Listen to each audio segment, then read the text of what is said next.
Yes, reka ngusuhuze kandi nkwifurize kugira ibihe byiza gukunda amakuru n'ibiganiro bitambuka hano kuri Iris Rwanda TV. Twizere ko umeze neza. Niba utameze neza kandi wihangane, muri ubu buzima niko bigenda.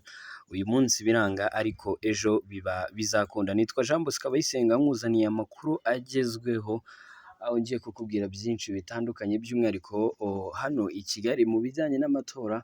Abantu bakomeje kwigirira icyizere kidasanzwe nyuma y'umwarimukazi witwa Jeanne d'Arc wo mu karere ka Burera, undi mwarimukazi we umaze imyaka 35 yigisha muri primaire, ariko we nawe yateze akamoto aravuga ati ngende ngereyo kabisa rwose ngire ibyo ngaragaza. Uyu akaba amaze kwiyamamaza inshuro zirenze ebyiri zose mu kuba depite, ariko kuri iyi nshuro ngo ntabwo agomba gucika intege. Undi mugore yigiriye icyizere, urindeho kutigirira icyizere. Ku mugoroba w'ejo nibwo nakoze amakuru nkubwira inkuru y'uyu mudamu, ariko nyine byansabye gukusanya ibigwi n'amateka, urugendo rwe muri politiki, nyine uburyo yifuza kuba depite. Ndavuga ni reka mbikusanye mbizane, noneho muzane ari inkuru ye wenyine, nzane amakuru yuzuye kuri uyu wifuza kuba depite yitwa Niyirora.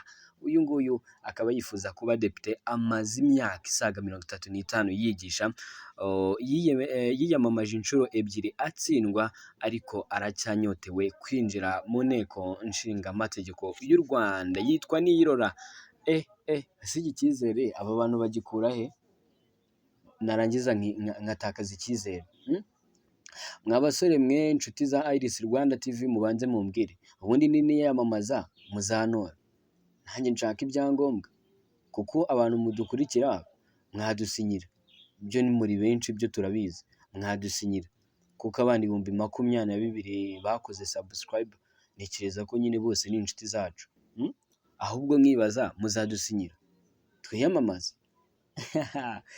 Yangiye kukubwira byinshi bitandukanye rero kuri uyu mudamu. Nizere ko amaze gukora subscribe. Niba utari wayikora kandi wibuke kuyikora, ufungure notification. Njye murangubwira gufungura notification, ibintu bibiri nkunda kukubwira no gufungura notification, warangiza ukumva n'ikiganiro.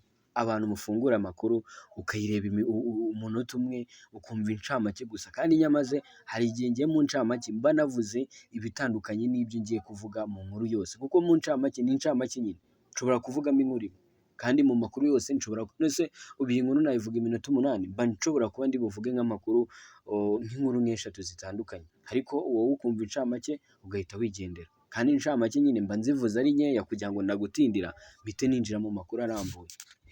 Nk'abantu mwe mujye mufungura notification, amakuru naza ahita bageraho, nimurangiza munabe abambere bo kumva ikiganiro cyose. Nimwe tuba twagikoreye, ntago njye mba nakikoreye, kuko njye mba nagikoze ntanacyumvishe ntanabimenye mbizi, mba mbikoze kugira ngo mubimenye. Nicyo tuberaho, itangazamakuru nicyo riberaho, cyane cyane noneho irikora kinyamwuga nka Iris Rwanda TV. Iyi niyo televiziyo yonyine mu karere ka Musanze yumvikanayo.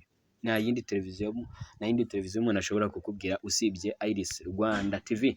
So nitwa Jean Bosco Abayisenga, nyemerera nkuhe ikaze nere gutinda.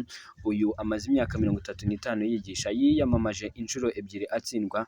Niyirora aracyanyotewe kwinjira mu nteko ishinga amategeko. Umwarimu wo mu karere ka Nyanza umaze imyaka 35 yigisha, Niyirora Elizabeth, yashyikirije komisiyo y'igihugu y'amatora kandidatire ye ku mwanya w'umudepite, ahishura ko ari inshuro ya gatatu agiye kugerageza ayo mahirwe. Niyirora yavuze ko yatangiye kugerageza kwinjira mu nteko ishinga amategeko y'u Rwanda muri 2013 niyahirwa muri 2018 nabwo biba uko. Kuri iyi nshuro yavuze ko yizeye gutsindira umwanya akinjira mu nteko, ariko ko nubwo atagira ayo mahirwe bitazamubuza kongera kwiyamamaza mu matora ataha. Uramwumva? Ni ukuvuga ngo afite icyizere gihagije ku buryo avuga ati niyo natsindwa andi matora ngomba kwiyamamaza. Ni ukuvuga ngo we agomba kwiyamamaza mpaka. Ati ni inshuro ya gatatu mbikoze, ubwa mbere narabikoze ntibyacamo, ubwa kabiri ntibyakunze nabwo, ariko ndavuga nta mpamvu yo gucika intege, reka mbikore n'ubwa gatatu ngerageza amahirwe. Niyirora yagaragaje ko nubwo atazi impamvu atatowe, ariko bishingira ku kuba abakandida baba ari benshi cyane, bityo nyine bikaba biba bigabanyije amahirwe yo gutorwa, ariko ko yifuza gukomeza gufatanya n'Abanyarwanda kubaka igihugu.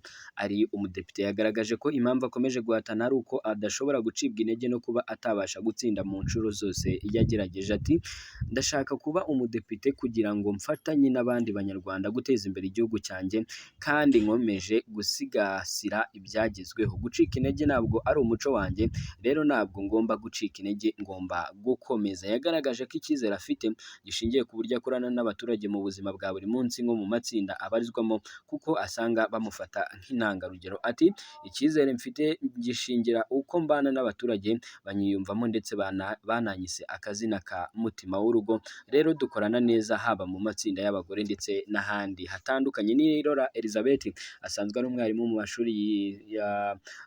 mashuri yisumbuye mu kigo cya Groupe Scolaire Hanika. Kuri ubu afite imyaka 57 kandi akaba amaze imyaka 35 yose mu murimo wo kwigisha. Yatangiye mu mwaka w'1989. Yatanze kandidatire ye ku mwanya w'umudepite ku cyicaro cyihariye cy'abagore, ku cyiciro cyihariye cy'abagore, aho bagira imyanya igera kuri 24 mu nteko ishinga amategeko. Komisiyo y'igihugu y'amatora ikomeje kwakira kandidatire z'abifuza kuba abakandida ku mwanya w'ubudepite n'uw'umukuru w'igihugu mu matora ateganyijwe muri Nyakanga 2024. Nyuma yo kwakira izo kandidatire, biteganyijwe ko zigomba gusuzumwa hakazatangwa abakandida bujuje ibisabwa na komisiyo y'igihugu y'amatora ku wa 14 Kamena 2024. Nguwo Elizabeth Niyirora n'akamoto ke rwose, nako nagaraki yateze moto nari nyisiye. Ni ukuvuga ngo nyine biragaragara ko abagore bakomeje kwigirira icyizere urubyiruko.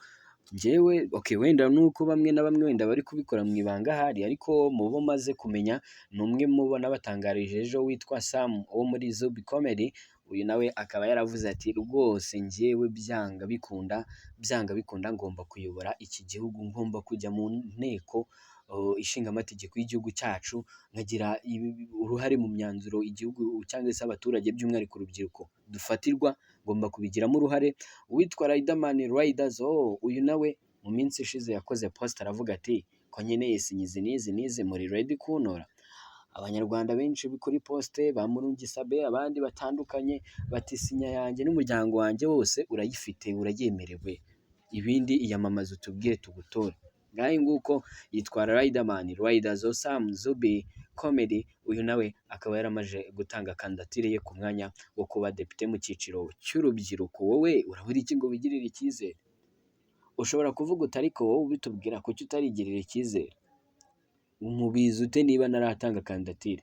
Ko igisigaye ahubwo njyewe sinya zose zaruzuye, igisigaye ni ugutera intambwe nkajya. Iminsi iracyahari, ariko nyine icyo mba nshatse kugaragaza, buri wese yakigirira icyizere agakora ikintu, cyane ko nta na kondisiyo nyinshi bisaba kuba uri umunyarwanda, kuba utaragiye nyine nyine kirazira zo ntabwo arizo ngiye kugarukaho, ariko nyine ibisabwa byo ntabwo bigoye, biranoroshye cyane rwose. Niba wifitiye icyizere gusa, ni ukwigirira icyizere gusa, warangiza ugahita utanga kandidatire yawe mu matora, yaba kuba umukuru w'igihugu, yaba kuba wajya mu nteko ishinga amategeko ndetse n'indi myanya itandukanye, ariko by'umwihariko nyine mu nteko ishinga amategeko ndetse n'umwanya w'umukuru w'igihugu. Aha ushobora kujyamo maze ugatorwa. Njye nitwa Jean Bosco Abayisenga, iyi ni Iris Rwanda TV. Reka mushimire kubana natwe umunsi ku munsi, wakoze subscribe ugafungura na notification, ndetse kandi nyine akazogera ukaba haragafunguye, buri uko inkuru isohotse notification ihita yizana muri telefone yawe rwose, bakakubwira bati Iris Rwanda TV iratangaje, nyarukiraho urebe ibyari